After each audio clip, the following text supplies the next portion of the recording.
So, good afternoon mga langga. So, ngayon, magsasaing tayo ng hapunan. So, magsasaing ako ng aming pagkain. Kanin.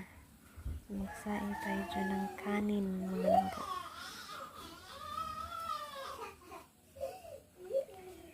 At may batang umiyak mga langga. So, si Hope yun, yung ano ko.